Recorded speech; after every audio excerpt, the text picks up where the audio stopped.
Friends, welcome back to the YouTube channel. So ಯಾರೆಲ್ಲ ನಮ್ಮ ಚಾನಲ್ನ ಫಸ್ಟ್ ಟೈಮ್ ಮಾಡ್ತಿದ್ರೆ ಪ್ಲೀಸ್ ಸಬ್ಸ್ಕ್ರೈಬ್ ಮಾಡ್ಕೊಂಡು ನೋಡಿ, ಸಪೋರ್ಟ್ ಮಾಡಿ ಅಂತ ಕೇಳ್ಕೊಳ್ತೀನಿ. ನಾನಿವತ್ತು ನಿಮ್ಮ ಜೊತೆ ಬಂದುಬಿಟ್ಟು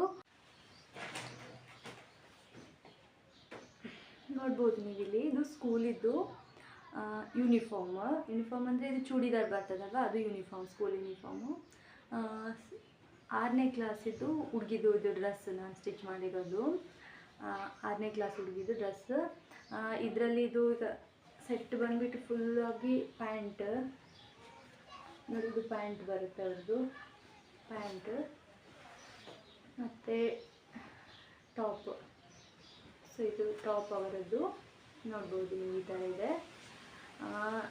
ಇದಕ್ಕೆ ಕಾಲರ್ ಎಲ್ಲ ಬರುತ್ತೆ. ಸೊ ಇದಕ್ಕೆ ಈ ಥರ ನೋಡ್ಬೋದು ನೀವು. ಫ್ರಂಟಲ್ಲಿ ಬಂದುಬಿಟ್ಟು ಈ ಥರ ಬರುತ್ತೆ, ಫ್ರಂಟಲ್ಲಿ ಈ ಥರ. ಇದು ಸ್ಕೂಲ್ ಯೂನಿಫಾರ್ಮ್ ಆಯ್ತಲ್ವಾ. ಇದು ಪ್ಯಾಂಟ್ ಆಯಿತು, ಇದು ಟಾಪ್ ಆಯಿತು. ಇವಾಗಿನ ಮಕ್ಕಳಿಗೆಲ್ಲ ಈ ಪ್ಯಾಂಟ್ ಮತ್ತು ಟಾಪ್ ಜೊತೆಗೆ ಇನ್ನೊಂದು ಮೇಲ್ಗಡೆಯಿಂದ ಕೋಟ್ ಕೂಡ ಹಾಕೊಳ್ಳಿಕ್ಕೆ ಇರ್ತದೆ. ಸೊ ಅದೇ ಇದು ಕೋಟ್, ನೋಡ್ಬೋದು ನೀವು, ಈ ಕೋಟ್ ಇದೆ ಅಲ್ವಾ. ಈ ಕೋಟ್ ಈಗ ತುಂಬ ಇಂಪಾರ್ಟೆಂಟ್ ಆಯಿತಾ, ಈ ಮಕ್ಕಳಿಗೆಲ್ಲ ಇದು ಕೋಟ್ ಹಾಕ್ತಾರೆ ಇವಾಗ ಸ್ಕೂಲಲ್ಲಿ. ಈಗ ಟಾಪ್ ಮತ್ತು ಪ್ಯಾಂಟ್ ನಮಗೆ ಸ್ಟಿಚ್ ಮಾಡಲಿಕ್ಕೆ ಬರ್ತದೆ ಅಂತ ಆದರೆ ಓಕೆ ಆಯಿತು, ಸ್ಟಿಚ್ ಮಾಡ್ತಾರೆ ಅನ್ನಲಿಕ್ಕಿಲ್ಲ, ಕೋಟ್ ಕೂಡ ಸ್ಟಿಚ್ ಮಾಡಲಿಕ್ಕೆ ಇರ್ತದೆ. ಸೊ ಅದಕ್ಕೆ ಸಹ ನಮಗೆ ಸ್ವಲ್ಪ ಕ್ಲಾರಿಟಿ ಬೇಕಾಗ್ತದೆ, ತಿಳ್ಕೊಳ್ಬೇಕು. ನೋಡ್ಬೋದು ಈ ಥರ ಇದೆ ಇದು ಕೋಟ್. ಇವಾಗ ಈ ಕೋಟ್ ಉಂಟಲ್ವ, ಈ ಕೋಟ್ ಇದು ಸ್ಟಿಚಿಂಗ್ ವಿಡಿಯೋನ ನಾನು ನಿಮ್ಮ ಜೊತೆ ಶೇರ್ ಮಾಡ್ಕೊಳ್ತೀನಿ. ನೋಡ್ಬೋದು ಫ್ರೆಂಡ್ಸ್ ನೀವಿಲ್ಲಿ, ಇದಕ್ಕೆ ವಿ ನೆಕ್ ಇದೆ ಮತ್ತು 4 ಬಟನನ್ನು ಅಟ್ಯಾಚ್ ಮಾಡಲಿಕ್ಕಿದೆ. ಎಲ್ಲ ಕೋಟಿಗೆ ಕೂಡ ಅಷ್ಟೇ ಬಟನ್ಸನ್ನೇ ಹಾಕೋದು. 4 ಬಟನ್ ಎಲ್ಲದಕ್ಕೂ ಕೂಡ ಇದ್ದೇ ಇರ್ತದೆ. ಮತ್ತು ನೆಕ್ ಬಂದುಬಿಟ್ಟು ವಿ ನೆಕ್ ಇದೆ. ಇದನ್ನು ನಾನು 7 ಇಂಚಸ್ ಡೌನಿಂಗನ್ನು ತಗೊಂಡು ವಿ ನೆಕ್ಕನ್ನು ಕ್ರಿಯೇಟ್ ಮಾಡಿದ್ದೀನಿ. ಇವತ್ತು ನಾನು ಇದು ಕೋಟ್ ಸ್ಟಿಚಿಂಗ್ ವಿಡಿಯೋನ ಶೇರ್ ಮಾಡ್ಕೊಳ್ತೀನಿ. ನೋಡಿ ಈ ಥರ ಬ್ಯಾಕಲ್ಲಿ ಬಂದುಬಿಟ್ಟು ಈ ಥರ ಇರುತ್ತೆ. ಸೊ ನೋಡ್ಬೋದು, ಬ್ಯಾಕಲ್ಲಿ ಮಾತ್ರ ಈಗ ಪ್ಲೇನ್ ಆಗಿರಬೇಕು, ಏನು ಸ್ಟಿಚಸ್ ಇರಲಿಕ್ಕಿಲ್ಲ. ಇಲ್ಲಿ ಒಳಗಡೆ ಸೈಡಲ್ಲಿ ಆದರೆ ಒಂದು ಸೈಡಲ್ಲಿ ಸ್ಟಿಚಸ್ ಬರುತ್ತೆ, ಯಾಕೆಂದರೆ ಬಟ್ಟೆ ಆ ಥರ ಅಟ್ಯಾಚ್ ಮಾಡಬೇಕಾಗುತ್ತೆ ನಾವು. ಹಾಗಾಗಿ ಇದನ್ನು ನೋಡಿ ಇಲ್ಲಿ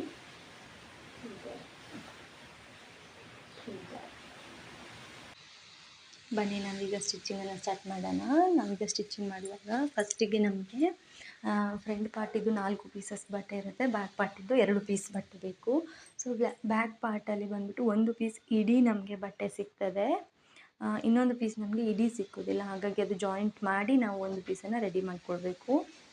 ನೋಡಿ ನೀವು ಇಲ್ಲಿ ಕ್ಲಿಯರಾಗಿ ತೋರಿಸ್ತೇನೆ ನಾನು. ನೋಡಿ ಬ್ಯಾಕಲ್ಲಿ ಈ ಥರ ಒಂದು ನಮಗೆ ಇಡಿ ಇರ್ತದೆ, ಇನ್ನೊಂದನ್ನು ನಾವು ಇಲ್ಲಿ 2 ಪೀಸ್ ಇದೆ ಅಲ್ವಾ ಕಟ್ ಮಾಡಿರೋದು, ಅದನ್ನು ಜಾಯಿಂಟ್ ಮಾಡಿ ಒಂದು ಇಡಿಯನ್ನು ರೆಡಿ ಮಾಡಬೇಕು. ಈಗ ಅದು ಸ್ಟಿಚಿಂಗನ್ನು ನಾವು ಸ್ಟಾರ್ಟ್ ಮಾಡೋಣ. ನೋಡಿ ಈ ಥರ ಅದಕ್ಕೆ ಸ್ಟಿಚಿಂಗನ್ನು ಸ್ಟಾರ್ಟ್ ಮಾಡಿ ನಾವು ಜಾಯಿಂಟ್ ಮಾಡಿದ್ರೆ ಅದು ಒಂದು ಇಡೀ ಪೀಸ್ ನಮಗೆ ರೆಡಿ ಆಗ್ತದೆ ಬ್ಯಾಕಿದ್ದು. ಇದಕ್ಕೆ ಬಂದುಬಿಟ್ಟು 2 ಸ್ಟಿಚ್ಚನ್ನು ಹಾಕಿ ಆಯಿತಾ, ಸ್ವಲ್ಪ ಗಟ್ಟಿಯಾಗಿ ಕೂತ್ಕೊಳ್ಬೇಕಲ್ವ, ಹಾಗಾಗಿ. ಮತ್ತು ಇನ್ನೊಂದು ವಿಚಾರ, ಸ್ಟಿಚ್ ಮಾಡುವಾಗ ಇದು ಗಮನಿಸಿ, ಇದು ಸ್ಟಿಚಸ್ ನಮಗೆ ಒಳಗಡೆ ಹೋಗಬೇಕು, ಹೊರಗೆ ಕಾಣುವ ರೀತಿ ಬರಬಾರ್ದು. ಹಾಗಾಗಿ ಈಗ ಅದಕ್ಕೆ 2 ಸ್ಟಿಚ್ ಹಾಕಿ ಆದಮೇಲೆ ನಾನು ಅದೇ ಥ್ರೆಡ್ಡಲ್ಲಿಯೇ 1 ಬೈ 1 ಬಟ್ಟೆ ಕೊಡ್ತಾ ಹೋಗ್ತೀನಿ. ಈಗ ನಾನು ಫ್ರಂಟ್ ಪಾರ್ಟಿದ್ದು ಬಟ್ಟೆಯನ್ನು ಕೊಡ್ತೀನಿ ನೋಡಿ ಮಿಷಿನಿಗೆ, ಸ್ಟಿಚ್ಚಿಗೆ. ಸೊ ಇದೇ ಥರ 1 ಬೈ 1 ಬಟ್ಟೆಯನ್ನು ಕೊಡ್ತಾ ಹೋಗಿ, ಆಗ ನಮಗೆ ಟೈಮ್ ಕೂಡ ಸೇವ್ ಆಗುತ್ತೆ ಮತ್ತು ಥ್ರೆಡ್ ಕೂಡ ಸೇವ್ ಆಗುತ್ತೆ. ಗಡಿ ಥ್ರೆಡ್ ಕಟ್ ಮಾಡಿ ಬಟ್ಟೆ ಕೊಡೋದು ಇದೆಲ್ಲ ಅಷ್ಟು ಸರಿ ಆಗಲ್ಲ. ಹಾಗಾಗಿ ಒಂಚೂರು ಬಟ್ಟೆನ ಕೊಡಿ, ಒಂಚೂರು ಮಿಷಿನ್ ಮೂವ್ ಆಗಲಿ, ಸ್ವಲ್ಪ ಸ್ಟಿಚಸ್ ಬಿದ್ದ ತಕ್ಷಣ ಕಟ್ ಮಾಡಿಬಿಟ್ಟು ಆ ಬಟ್ಟೆನ ನಮಗೆ ಈಸಿಯಾಗಿ ಎತ್ಕೊಳ್ಬೋದು. ನಿಧಾನಾಗಿ ಸ್ಟಿಚ್ ಮಾಡಿ, ಗಡಿಬಿಡಿ ಮಾಡಬೇಡಿ. ಇಲ್ಲಿ ನೋಡಿ ನೆಕ್ ಹತ್ರ ಬಂದಮೇಲೆ ಮತ್ತು ಈಚೆ ನಮ್ಮದು ಶೋಲ್ಡರ್ ಮತ್ತು ಹಾರ್ಮೋಲ್, ಸೊ ಎಲ್ಲ ಸೈಡಲ್ಲಿ ಕೂಡ ಈ ಥರ ನೀಟಾಗಿ ಸ್ಟಿಚ್ ಹಾಕಿ ಫಿನಿಶ್ ಮಾಡಬೇಕು ನಾವು. ಈಗ 1 ಪೀಸ್ ಆಯ್ತಲ್ವ, ಇನ್ನು ನೆಕ್ಸ್ಟ್ ಇರೋ ಇನ್ನೊಂದು ಪೀಸನ್ನು ಕೂಡ ನಮಗೆ ಇದೇ ರೀತಿ ಸ್ಟಿಚ್ ಆಗಲಿಕ್ಕೆ ಉಂಟು. ನೋಡಿ ಅದೇ ರೀತಿ ಕೆಳಗಡೆ ನೀವು ನೋಡ್ಬೋದು, ಸಣ್ಣದಾಗಿ ವಿ ಶೇಪಲ್ಲಿ ಬಂದಿದೆ, ನೆಕ್ ಹತ್ರ ಮಾತ್ರ ದೊಡ್ಡದಾಗಿ ವಿ ಶೇಪ್ ಬಂದಿದೆ. ಸೊ ಕೆಳಗಡೆ 3.5 ಇಂಚಸಲ್ಲಿ ವಿ ಶೇಪನ್ನು ತೆಗೆದಿದ್ದೀನಿ, ಮೇಲ್ಗಡೆ ಬಂದುಬಿಟ್ಟು 7 ಇಂಚಸಲ್ಲಿ ವಿ ಶೇಪನ್ನು ತೆಗೆದಿದ್ದೀನಿ ನಾನು. ಇದು ಕಟ್ಟಿಂಗ್ ವಿಡಿಯೋ ಮಾಡಿಲ್ಲ ನಾನು, ಇದು ಕಟ್ಟಿಂಗ್ ಮಾಡುವಾಗ ಜಸ್ಟ್ ಸ್ಟಿಚಿಂಗ್ ವಿಡಿಯೋ ಮಾತ್ರ ಮಾಡ್ತೀನಿ. ಇನ್ನು ನೆಕ್ಸ್ಟ್ ಇನ್ನೂ ಪುನಃ ಇದೆ ನನಗೆ ಸ್ಟಿಚ್ ಮಾಡಲಿಕ್ಕೆ, ಆಗ ನಾನು ಕಟ್ಟಿಂಗ್ ವಿಡಿಯೋ ಕೂಡ ಅಪ್ಲೋಡ್ ಮಾಡ್ತೀನಿ ಆಯಿತಾ. ನೋಡಿ ಈ ಥರ 2 ಪೀಸಸ್ ನಮ್ಮದು ಸ್ಟಿಚಿಂಗ್ ಆಯ್ತಲ್ವ. ಈಗ ಸ್ಟಿಚಿಂಗ್ ಆದಮೇಲೆ ನಮಗೆ ಮೇನಾಗಿ ಇನ್ನು ಅದನ್ನು ತಿರುಗಿಸ್ಕೊಳ್ಬೇಕು ಆಯಿತಾ. ನಾವು ಈ ಥರ ಬಟ್ಟೆಯನ್ನು ನೀಟಾಗಿ ತಿರುಗಿಸ್ಕೊಳ್ಬೇಕು. 2 ಪೀಸನ್ನು ಕೂಡ ಮತ್ತು ಇನ್ನೊಂದು, ಯಾರೆಲ್ಲ ನಮ್ಮ ಚಾನಲ್ನ ಫಸ್ಟ್ ಟೈಮ್ ನೋಡ್ತಿದ್ದೀರಾ ಪ್ಲೀಸ್ ಸಬ್ಸ್ಕ್ರೈಬ್ ಮಾಡ್ಕೊಂಡು ನೋಡಿ, ಸಪೋರ್ಟ್ ಮಾಡಿ ಅಂತ ಕೇಳ್ಕೊತೀನಿ. ನೋಡಿ ಈ ಥರ ನೀಟಾಗಿ ತಿರುಗಿಸ್ಕೊಳ್ಳಿ. ಅದು ವಿ ಶೇಪ್ ಅನ್ನೋದು ನಮಗೆ ಹಾಗೆ ನೀಟಾಗಿ ಬರಬೇಕು ಸ್ಟಿಚಸ್ ಮಾಡಲಿಕ್ಕೆ. ಹಾಗಾಗಿ ನೋಡಿ ಈಗ ಒಂದು ಆಯ್ತಲ್ವ, ಈಗ ಇನ್ನೊಂದು ಬಟ್ಟೆ ಇದೆ ಅಲ್ವಾ, ಇನ್ನೊಂದು ಬಟ್ಟೆಯನ್ನು ಕೂಡ ನಾವು ಇದೇ ಥರ ನೀಟಾಗಿ ತಿರುಗಿಸ್ಕೊಳ್ಳೋಣ. ನೋಡಿ ಈ ಥರ ಒಂದು ಅರ್ಧ ಇಂಚಸ್ ಅಂತ ಸ್ಟಿಚ್ ಮಾಡಿದರೆ ಅದು ಕರೆಕ್ಟಾಗಿ ಬಂದಿರುತ್ತೆ. ನೋಡಿ ಈ ಥರ ನೀಟಾಗಿ ತಿರುಗಿಸ್ಕೊಳ್ಳಿ. ತಿರುಗಿಸ್ಕೊಂಡು ಆಯ್ತಲ್ವ, ಇಲ್ಲಿ ನೀವು ನೋಡ್ಬೋದು ನಾನು ತಿರುಗಿಸಿ ರೆಡಿ ಇಟ್ಟಿದ್ದೀನಿ. ಶೋಲ್ಡರ್ ಕೂಡ ನೋಡ್ಬೋದು ಈ ಥರ ಬಂದಿದೆ. ಇನ್ನು ಇದಕ್ಕೆ ನಮಗೆ ಮೇಲ್ಗಡೆಯಿಂದ ಒಂದೊಂದು ಸ್ಟಿಚಸನ್ನು ಹಾಕಬೇಕು. ಇದಕ್ಕೀಗ ಮೇಲ್ಗಡೆಯಿಂದ ಸ್ಟಿಚಸ್ ಹಾಕಬೇಕು. ನೋಡಿ ಈ ಥರ ಕೆಳಗಿನಿಂದ ಮೇಲೆ ಹೋಗಿ ಆಯಿತಾ ಸ್ಟಿಚ್ ಹಾಕ್ಕೊಂಡು ಅದರ ಮೇಲೇ ಒಂದು ಫಸ್ಟಿಗೊಂದು ಲಾಕನ್ನು ಮಾಡಿ ಸ್ಟಿಚ್ಚನ್ನು ಸ್ಟಾರ್ಟ್ ಮಾಡಿ ಅದೇ ರೀತಿ ನೀಟಾಗಿ ಸ್ಟಿಚ್ಚನ್ನು ಹಾಕೊಂಡು ಹೋಗಬೇಕು. ಒಂದು ಕೈಯಲ್ಲಿ ಬಟ್ಟೆಯನ್ನು ಕಟ್ತಾ ಹೋಗಿ ಇನ್ನೊಂದು ಕೈಯಲ್ಲಿ ಬಟ್ಟೆ ಮೇಲ್ಗಡೆಯಿಂದ ಎಳೆಯಿರಿ. ಆಗ ನಮಗೆ ಫಿನಿಶಿಂಗ್ ಅನ್ನೋದು ನೀಟಾಗಿ ಬರುತ್ತೆ. ಹಾಗಾಗಿ ನೀವು ನೋಡ್ಬೋದು ನಮ್ಮದು ಫಿನಿಶಿಂಗ್ ಎಷ್ಟು ನೀಟಾಗಿ ಬಂದಿದೆ ಅಂತ. ಆಯ್ತಲ್ವ, ನಮ್ಮದು ಇವಾಗ ಎರಡೂ ಕೂಡ ಫ್ರಂಟ್ ಪಾರ್ಟಿದ್ದು ರೆಡಿ ಆಯಿತು. ನೀವು ನೋಡ್ಬೋದು ಇಲ್ಲಿ ಎರಡೂ ಕೂಡ ಸ್ಟಿಚ್ ಆಯಿತು. ಇನ್ನು ನಮಗೆ ಇದು ಫ್ರಂಟ್ ಪಾರ್ಟಿದಂತೂ ನಮಗೆ ರೆಡಿ ಆಯ್ತಲ್ವ. ಹಾಗೆ ಇನ್ನು ನಾವು ಇದೇ ರೀತಿ ನಮಗೆ ಬ್ಯಾಕ್ ಪಾರ್ಟನ್ನು ಕೂಡ ರೆಡಿ ಮಾಡ್ಕೊಳ್ಳಿಕ್ಕೆ ಉಂಟಲ್ವ. ನಾವು ಬ್ಯಾಕ್ ಪಾರ್ಟಿಗೆ ಸ್ಟಾರ್ಟಿಂಗಲ್ಲಿ ಜಸ್ಟ್ ಒಂದು ಸ್ಟಿಚ್ ಹಾಕಿ ಆ ಬಟ್ಟೆನ ಹಾಗೆ ಇಟ್ಟಿದ್ದೀನಿ ಅಲ್ವಾ. ಇನ್ನು ಆ ಬ್ಯಾಕ್ ಪಾರ್ಟಿದು ನಾವು ರೆಡಿ ಮಾಡೋಣ. ನೋಡಿ ಸ್ಟಿಚಸ್ ಮಾತ್ರ ಈ ಥರ ಫಿನಿಶಿಂಗ್ ಬರಬೇಕು ನೀಟಾಗಿ ಎಂಡಲ್ಲಿ. ನೋಡಿ ಇವಾಗ ಈ ಥರ ಈ ಫ್ರಂಟಿದ್ದು ಬಟ್ಟೆಯನ್ನು ಎತ್ಬಿಟ್ಟು ನಾವು ಸೈಡಿಗೆ ತೆಗೆದಿಡೋಣ. ಅನಂತರ ಈಗ ಬ್ಯಾಕ್ ಇದು ನೋಡಿ ಈ ಥರ ಬಟ್ಟೆಯನ್ನು ಇಟ್ಕೊಂಡ್ಬಿಟ್ಟು ಅದನ್ನು ಕೂಡ ಕರೆಕ್ಟಾಗಿ ಜೋಡಿಸ್ಕೊಳ್ಳಿ. ಈಗ ನಾವು ಫ್ರಂಟ್ ಪಾರ್ಟಿದನ್ನು ಯಾವ ರೀತಿ ಸ್ಟಿಚ್ ಹಾಕಿದ್ವಿ ನೋಡಿ ಆ ಥರ ಬದಿಯಲ್ಲಿ ಸ್ಟಿಚ್ ಹಾಕಬೇಕು. ಆರ್ಮೋಲಿಂದ ಹಿಡಿದು ನೆಕ್ ಮತ್ತು ಈಚೆ ಸೈಡ್ ಆರ್ಮೋಲ್ವರೆಗೆ ಕೂಡ ಈ ಥರ ನೀಟಾಗಿ ಸ್ಟಿಚ್ಚನ್ನು ಹಾಕಿ ಇದು ಮಾಡುವಾಗ ಒಂದು ಗಮನಿಸಬೇಕು ಸ್ಟಿಚ್ ಮಾಡುವಾಗ ಈ ಬಟ್ಟೆಯನ್ನು. ಯಾಕಂದರೆ ನಿಮಗೆ ಈಗ ಫಸ್ಟಿಗೆ ನಾವು ಸ್ಟಿಚ್ ಮಾಡಿದ್ದುಂಟಲ್ವ ಅದು ಬಟ್ಟೆ ಅಡಿಯಲ್ಲಿ ಹೋಗಿರಬೇಕು ನಮಗೆ ಒಳ ಬದಿಯಲ್ಲಿ. ಹಾಗಾಗಿ ಅದು ಸ್ಟಿಚ್ ಆದಮೇಲೆ ನಮಗೆ ಸೈಡಿಂದ ಈ ಥರ ಒಂದು ಸಣ್ಣದಾಗಿ ಕಚ್ ಹಾಕಬೇಕು. ಈ ಥರ ಒಂದು ಕಚ್ಚನ್ನು ಹಾಕಿ ಆದಮೇಲೆ ಈ ಬಟ್ಟೆಯನ್ನು ನಮಗೀಗ ತಿರುಗಿಸಲಿಕ್ಕೆ ಉಂಟು. ನೋಡ್ಬೋದು ಇಲ್ಲಿ ತಿರುಗಿಸಿಕೊಂಡಾಯಿತು. ನಾನು ತಿರುಗಿಸ್ಕೊಳ್ಳುವಾಗ ಕರೆಕ್ಟಾಗಿ ಬಂದಿದೆ. ನನ್ನ ಸ್ಟಿಚಸ್ ಕೂಡ ಒಳಗಡೆ ಬಂದಿದೆ. ನೀವು ಕೂಡ ಹಾಗೆ ಮಾಡಿ ಆಯಿತಾ. ಅದಾದಮೇಲೆ ನಮಗೀಗ ನೆಕ್ಸ್ಟ್ ಪುನಃ ಅದಕ್ಕೆ ಕೂಡ ಮೇಲ್ಗಡೆಯಿಂದ ಒಂದು ಸ್ಟಿಚ್ಚನ್ನು ಹಾಕಬೇಕಲ್ವ, ಅದು ಹಾಕಲಿಕ್ಕೆ ಉಂಟು. ನೀವು ನೋಡ್ಬೋದು ಇಲ್ಲಿ ಮೇಲ್ಗಡೆಯಿಂದ ಒಂದು ಸ್ಟಿಚಸನ್ನು ಹಾಕುವ. ಈ ಥರ ಸರಿಯಾಗಿ ಬಟ್ಟೆಯನ್ನು ಸ್ವಲ್ಪ ಎಳೆದು ನೋಡಿ ಸ್ಟಿಚ್ಚನ್ನು ಹಾಕಿ ಆಯಿತಾ ಕೋಟಿಗೆ. ನೋಡಿ ಈ ಥರ ನೀಟಾಗಿ ಸ್ಟಿಚ್ಚನ್ನು ಹಾಕಿ ಈ ಬಟ್ಟೆಯನ್ನು ಕೂಡ ನಾವೀಗ ಸ್ಟಿಚಸ್ ಹಾಕಿ ಫಿನಿಶ್ ಮಾಡೋಣ ಆಯಿತಾ. ನೋಡ್ಬೋದು ನೀವು ಇಲ್ಲಿ ನಮ್ಮದು ಈಗ ಫಿನಿಶಿಂಗ್ ಆಯಿತು.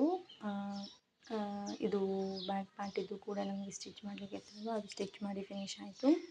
ಅದಾದಮೇಲೆ ನಾವೀಗ ಶೋಲ್ಡರ್ ಅಟ್ಯಾಚನ್ನು ಮಾಡೋಣ. ಈ ಥರ ನೀವು ಶೋಲ್ಡರನ್ನು ನೀಟಾಗಿ ಜೋಡಿಸ್ಕೊಳ್ಳಿ. ಫಸ್ಟಿಗೆ ನೀಟಾಗಿ ಜೋಡಿಸ್ಕೊಂಡ್ಬಿಟ್ಟು ಶೋಲ್ಡರಿಗೆ ಸ್ಟಿಚ್ಚನ್ನು ಸ್ಟಾರ್ಟ್ ಮಾಡಬೇಕು. ನಾವು ಕರೆಕ್ಟಾಗಿ ಇಟ್ಕೊಳ್ಳಿ ಆಯಿತಾ. ಒಂಚೂರು ಆಚೆ ಈಚೆ ಆದರೆ ಕೂಡ ಮತ್ತು ಸರಿ ಕಾಣಲ್ಲ. ಹಾಗಾಗಿ ಕರೆಕ್ಟಾಗಿ ಇಟ್ಕೊಂಡು ಈ ಥರ ಸ್ಟಿಚಸನ್ನು ಸ್ಟಾರ್ಟ್ ಮಾಡಬೇಕು. ಒಂದೊಂದು ಸೈಡಿಗೆ ನಾನು ಮೂರು ಸ್ಟಿಚಸನ್ನು ಹಾಕಿದ್ದೀನಿ. ಒಂದೊಂದು ಶೋಲ್ಡರಿಗೆ ಮೂರು ಸ್ಟಿಚಸ್. ಈ ಥರ ನೀಟಾಗಿ ಮೂರು ಸ್ಟಿಚಸನ್ನು ಹಾಕಿ ಶೋಲ್ಡರನ್ನು ಅಟ್ಯಾಚ್ ಮಾಡಿ ತಗೊಳ್ಬೇಕು. ನಾವು ತುಂಬ ಈಸಿ ಇದೆ ಫ್ರೆಂಡ್ಸ್. ಇದು ಚೂಡಿದಾರ್ ಟಾಪ್ ಮತ್ತು ಪ್ಯಾಂಟಿಗಿಂತಲೂ ಕೋಟ್ ತುಂಬಾ ಈಸಿ ಇದೆ. ನೀವು ನೋಡ್ಬೋದು ಇಲ್ಲಿ ನಮ್ಮದೀಗ ಶೋಲ್ಡರ್ ಅಟ್ಯಾಚ್ ಮಾಡಿ ಆಯಿತು. ಯಾವ ಥರ ರೆಡಿ ಆಗಿದೆ ಅಂತ ಕೋಟಂತೂ ತುಂಬ ಚೆನ್ನಾಗಿ ಕಾಣ್ತಾ ಇತ್ತು. ಇವಾಗ ಇನ್ನು ನಮಗೆ ಕೆಳಗಡೆ ಇದ್ದನ್ನು ಫೋಲ್ಡ್ ಮಾಡಿ ಸ್ಟಿಚ್ ಮಾಡಲಿಕ್ಕೆ ಉಂಟು. ಕೋಟಿದ್ದು ಫ್ರಂಟ್ ಪಾರ್ಟಲ್ಲಿ ನಾವು ಕೆಳಗೆ ಸ್ಟಿಚ್ ಮಾಡಿಲ್ಲ ನೋಡಿ. ಈ ಥರ ಕೆಳಗೆ ಇದನ್ನು ಸ್ಟಿಚ್ ಮಾಡಬೇಕು ನಾವು. ನೋಡಿ ಕೆಳಗೆದು ಕೂಡ ಸ್ಟಿಚ್ ಮಾಡಿ ಆಯಿತು. ಸ್ಟಿಚ್ ಮಾಡಿ ಆದಮೇಲೆ ಈ ಥರ ಫಿನಿಶಿಂಗ್ ಬರಬೇಕು. ನೋಡಿ ಈ ಥರ ಕೆಳಗೆ ಇದನ್ನು ಮಾಡಬೇಕು. ಈಗ ಇನ್ನಾಯ್ತಲ್ವ ಫ್ರಂಟ್ ಪಾರ್ಟಿದ್ದು. ಬ್ಯಾಕ್ ಪಾರ್ಟಿದ್ದು ಕೂಡ ನಮಗೆ ಇದೇ ರೀತಿಯಾಗಿ ಕೆಳಗಡೆ ಇದನ್ನು ಸ್ಟಿಚ್ ಮಾಡಬೇಕು. ಕೆಳಗಡೆದು ಸ್ಟಿಚ್ ಮಾಡುವಾಗ ನೀವು ಈಗಲೇ ಸ್ವಲ್ಪ ನೋಡ್ಕೊಳ್ಳಿ. ಯಾಕೆಂದರೆ ಅದು 1 ಇಂಚಸ್ ನಾವು ಕಟ್ಟಿಂಗಲ್ಲಿ ಬ್ಯಾಕ್ ಪಾರ್ಟ್ ಹೆಚ್ಚಿಗೆ ತೆಕ್ಕೊಂಡಿರೋದ್ರಿಂದ ಒಮ್ಮೊಮ್ಮೆ ಒಂಚೂರು ಬಟ್ಟೆ ಹೆಚ್ಚಿಗೆ ಬರುತ್ತೆ. ಅದನ್ನು ಕೂಡ ನೀವು ಈಗಲೇ ಗಮನಿಸಿಕೊಂಡು ಸ್ಟಿಚಿಂಗನ್ನು ಮಾಡಿ ಆಯಿತಾ. ನೀವು ನೋಡ್ಬೋದು ಇಲ್ಲಿ ನಂದು ಫ್ರಂಟ್ ಮತ್ತು ಬ್ಯಾಕ್ ಎರಡೂ ಕೂಡ ಡೌನಿಂಗಲ್ಲಿ ಸ್ಟಿಚ್ ಆಯಿತು. ಫುಲ್ ಡೌನಲ್ಲಿ ಸ್ಟಿಚ್ ಹಾಕಲಿಕ್ಕಿತ್ತಲ್ವ ಅದು ಕಂಪ್ಲೀಟ್ ಆದಮೇಲೆ ನೋಡ್ಬೋದು ನೀವು ಇಲ್ಲಿ. ಈಗ ಅದೆಲ್ಲ ಕಂಪ್ಲೀಟ್ ಆದಮೇಲೆ ನಮಗೆ ಏನು ಮಾಡಲಿಕ್ಕಿದೆ ಅಂದರೆ ಇನ್ನೊಂದು ಬಾಡಿ ಫಿಟ್ಟಿಂಗನ್ನು ಮಾಡಲಿಕ್ಕೆ ಉಂಟು. ಈ ಥರ ಬಾಡಿ ಫಿಟ್ಟಿಂಗನ್ನು ಮಾಡುವಾಗ ಬಟ್ಟೆ ಹೆಚ್ಚಿಗೆ ಸ್ವಲ್ಪ ಏನಾದರೂ ಬಂದಿದೆ ಅಂತ ಅನಿಸಿದ್ರೆ ಸಣ್ಣದಾಗಿ ಒಂದು ವಿ ಶೇಪಲ್ಲಿ ಕಟ್ ಮಾಡಿ ಅಲ್ಲಿ ಒಂದು ಫಿನಿಶಿಂಗನ್ನು ಕೊಟ್ಬಿಡಿ. ಆಗ ಅದು ಇನ್ನೂ ಚೆಂದನೇ ಕಾಣುತ್ತೆ. ಸೊ ಏನು ಅನಿಸಲ್ಲ. ನನಗೆ ಕೂಡ ಹಾಗೆ ಆಯಿತು ಒಂಚೂರು. ನಾನು ವಿ ಶೇಪಲ್ಲಿ ಕಟ್ ಮಾಡಿ ಫಿನಿಶಿಂಗನ್ನು ಕೊಟ್ಟೆ. ಆಮೇಲೆ ನನಗೆ ಅದು 2 ಪೀಸ್ ಅಟ್ಯಾಚ್ ಮಾಡಲಿಕ್ಕೆ ಸರಿ ಆಯಿತು. ಇಲ್ಲಿ ನಾನು ಸ್ಟಾರ್ಟಿಂಗಿಗೆ ಬಂದುಬಿಟ್ಟು ಒಂದು ಅರ್ಧ ಇಂಚಸ್ಸಷ್ಟು ಬಟ್ಟೆ, ಮುಕ್ಕಾಲು ಇಂಚಸ್ ಬಟ್ಟೆಯನ್ನು ಬಿಟ್ಟುಬಿಟ್ಟು ಒಂದು ಸ್ಟಿಚ್ಚನ್ನು ಹಾಕ್ತಾಯಿದ್ದೀನಿ. ಇದು ಬಂದುಬಿಟ್ಟು ಹೀಗೆ ಜಸ್ಟ್ ಒಂದು ಸ್ಟಿಚ್ ಹಾಕ್ತಾ ಇರೋದು ನಾನು. ಇನ್ನು ನಂತರ ಬಂದುಬಿಟ್ಟು ಅವರ ಸೈಜಿಗೋಸ್ಕರ ನಾನು ಫಿಟ್ಟಿಂಗನ್ನು ಇನ್ನು ನೆಕ್ಸ್ಟ್ ಮಾಡ್ತೇನೆ. ಇದು ಬಂದುಬಿಟ್ಟು ಜಸ್ಟ್ ಒಂದು ಮುಕ್ಕಾಲು ಇಂಚಿಗೆ ಸೈಡ್ ಫಿಟ್ಟಿಂಗ್ ಮಾತ್ರ ಮಾಡ್ತಾಯಿದ್ದೀನಿ. ಇನ್ನು ನೆಕ್ಸ್ಟ್ ಅವರ ಬಾಡಿದು ಫಿಟ್ಟಿಂಗನ್ನು ಮಾಡಲಿಕ್ಕೆ ಉಂಟು. ನೋಡ್ಬೋದು ನೀವು ಇಲ್ಲಿ. ಇದು ಸೈಡ್ ಫಿಟ್ಟಿಂಗ್ ಆಯ್ತಾ, ಒಂದು ಮುಕ್ಕಾಲು ಇಂಚಸ್ಸು ಈ ಥರ ನೀಟಾಗಿ ಫಿನಿಶಿಂಗ್ ಬರಬೇಕು. ಸೈಡ್ ಫಿಟ್ಟಿಂಗ್ ಆಯ್ತಲ್ವ. ಇನ್ನು ನಮಗೆ ಅವರಿಗೆ ಎಷ್ಟು ಮೆಜರ್ಮೆಂಟ್ ಬೇಕೋ ಆ ಥರ ಫಿನಿಶಿಂಗ್ ಮಾಡಬೇಕು. ನನಗೆ ಸ್ಟಿಚ್ ಮಾಡಲಿಕ್ಕೆ ಕೊಟ್ಟಿದ್ರಲ್ವ, ಅವರ ಆಂಟಿ ಹೇಳಿದರು ಅವ್ರ ಮಗಳಿಗೆ ತುಂಬ ಎಕ್ಸ್ಟ್ರಾ ಮಾರ್ಜಿನನ್ನು ಬಿಟ್ಟಿರಿ ಬಟ್ಟೆ ಅಂತ.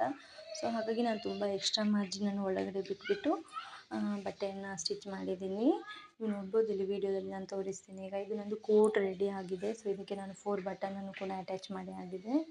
ಇದರಲ್ಲಿ ನಾನು ಬಾಡಿ ಫಿಟ್ಟಿಂಗನ್ನು ಮಾಡಿದ್ದೀನಿ. ಇಲ್ಲಿ ನೋಡಿ ನೀವು ಈ ಥರ ನಾನೊಂದು 2-2.5 ಇಂಚಷ್ಟು ಎಕ್ಸ್ಟ್ರಾ ಮಾರ್ಜಿನನ್ನು ಬಿಟ್ಟಿದ್ದೀನಿ ಅವರಿಗೆ. ಸೊ ಅವರು ಹೇಳಿದ್ದಕ್ಕೋಸ್ಕರ. ಅವ್ರು ನಿಮಗೆ ಹೇಳಿಲ್ಲ ಅಂದರೆ ನೀವು ಹೆಚ್ಚು ಬಿಡುವಾಗುತ್ತೆ, ಇಲ್ಲ 1 ಇಂಚಸ್ ಬಿಟ್ಟರೆ ಸಾಕಾಗ್ತದೆ. ಅದಕ್ಕೂ ಅವರು ತುಂಬ ಬೇಕು ಹೇಳಿದ್ದಕ್ಕೆ ನಾನು ಎಕ್ಸ್ಟ್ರಾ ಮಾರ್ಜಿನನ್ನು ಬಿಟ್ಟು ಈ ಥರ ಒಂದು ಸೈಡಲ್ಲಿ ನೀಟಾಗಿ ಫಿನಿಶಿಂಗ್ ಬರಲಿ ಅಂತ ಈ ಥರ ಸಣ್ಣದು ಕಟ್ ಮಾಡಿದ್ದೀನಿ. ಅದೇ ನೋಡ್ಬೋದು ನೀವು, ಅದು ತುಂಬ ಚೆಂದ ಕಾಣ್ತಾ ಇತ್ತು ಕೂಡ. ಲಾಸ್ಟಿಗೆ ನಮ್ಮದು ಕೋಟ್ ಅಂತೂ ಕರೆಕ್ಟಾಗಿ ತುಂಬ ಚೆನ್ನಾಗಾಗಿತ್ತು. ಅವ್ರಿಗೆ